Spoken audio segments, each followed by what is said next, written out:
फैसला कर भी लें तो अगर रेफरेंस हुकूमत भेजेगी तो वो सदर के ज़रिए जाएगा। और वो तहरीक इंसाफ जो जस्टिस फाइसा के केस में सुप्रीम कोर्ट पर तनकीद करती थी कि क्यों रेफरेंस मुस्तरद किया, वो आज उसी फैसले का सहारा लेकर कह रही है कि सदर को अपना माइंड अप्लाई करना है रेफरेंस जुडिशल काउंसिल में भेजने से पहले, क्योंकि उस फैसले में लिखा हुआ था वो अपना माइंड अप्लाई करेंगे, आगे नहीं बढ़ाएंगे तो फिर क्या फ़ायदा आपका रेफरेंस भेजने का।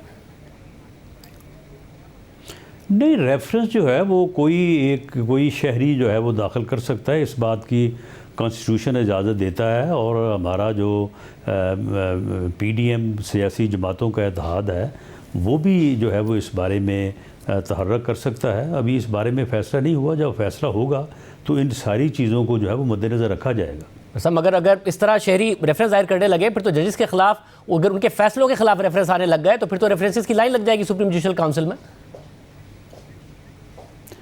नहीं, देखिए ये तो मवाद की बात है ना, अगर एविडेंस मौजूद हो, क्या हर फैसले में 4 मोअज़्ज़ज़ जजेस जो है वो एक तरफ और 3 एक तरफ होते हैं? क्या कभी ऐसे हुआ है कि एक सुप्रीम कोर्ट का बेंच जो है वो फैसला दे कि सो मोटो नोटिस को जो है वो उनकी समाअत मौखर कर दी जाए और एक सर्कुलर के ज़रिए से जो है वो उस फैसले को कलअदम करार दे दिया जाए? मेरा ख्याल है कि ये तो पिछले 74 साल तारीख़ में ऐसा नहीं हुआ, और अगर ऐसा अब हुआ है तो ये एक कोई मामूली बात नहीं है, ये बहुत बड़ी बात है। इस बात के ऊपर कोई शहरी या कोई पॉलिटिकल पार्टी या कोई तंजीम जो है वो सुप्रीम जुडिशल काउंसिल जो है वो जा सकती है। अच्छा, मगर चीफ जस्टिस साहब तो इस वक्त जस्टिस मज़ाहिर अकबर नकवी के खिलाफ रेफरेंस नहीं सुन रहे, और उन्होंने बताया भी कि उन्होंने उनको बेंच में बिठा के खामोश पैगाम दिया। और जिस रात जस्टिस फाइज ईसा ने ख़त लिखा कि supreme judicial council justice Mazahir Akbar Naqvi के खिलाफ रेफरेंस को टेकअप करे, तो उसके अगले दिन उन्होंने एक 6 रुकनी बेंच बनाया, उसमें जस्टिस मज़ाहिर अकबर नकवी को डाला और वो केस ही बंद कर दिया जिसमें जस्टिस फाइज ईसा ने फैसला दिया था कि सुमोटो फिलहाल सुप्रीम कोर्ट ना ले। तो मैसेजिंग आपको क्लियर नहीं है? वो जस्टिस मज़ाहिर अकबर नकवी के खिलाफ नहीं टेकअप कर रहे हैं तो अपने खिलाफ और बाकी 2 जजेस के खिलाफ टेकअप हो जाएगा रेफरेंस?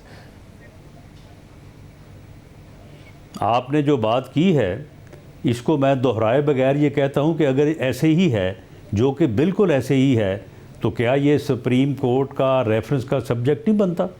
इससे और मजबूत जो है वो सब्जेक्ट क्या हो सकता है कि एक जज के ख़िलाफ़ जो है वो करप्शन के इतने सीरियस एलिगेशंस हैं, और उन एलिगेशंस को पूरी दुनिया जो है, लाहौर के किसी वकील से पूछ लें कि वो 2 बेटों का जो किस्सा है वो क्या है, तो आपको हर आदमी बताएगा।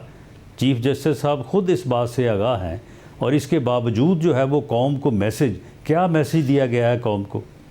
यानी ये मैसेज जो है, पहली बात तो ये है कि जब सुप्रीम जुडिशल काउंसिल के हेड वो हैं तो उन्हें तो ये बात करनी ही नहीं चाहिए। जब रेफरेंस दायर हो चुका तो उन्हें तो इस मौजू के ऊपर बात करना बनता ही नहीं है। तो ये सारी चीज़ें जो हैं, ये फिर रेफरेंस किस मकसद के लिए या क्यों कर जो है वो दायर हो सकता है किसी भी मुअज़्ज़ज़ जज के ख़िलाफ़, तो उसका तो फिर ये सब्जेक्ट मैटर है। ज़रा जैसे मज़ाहिर अकबर नकवी के जो साहबजादे हैं, उनका ख़ानदान है, वो इन इल्ज़ामात को मुस्तरद कर रहा है, मगर सुप्रीम जुडिशल काउंसिल में मामला नहीं टेकअप हो रहा है।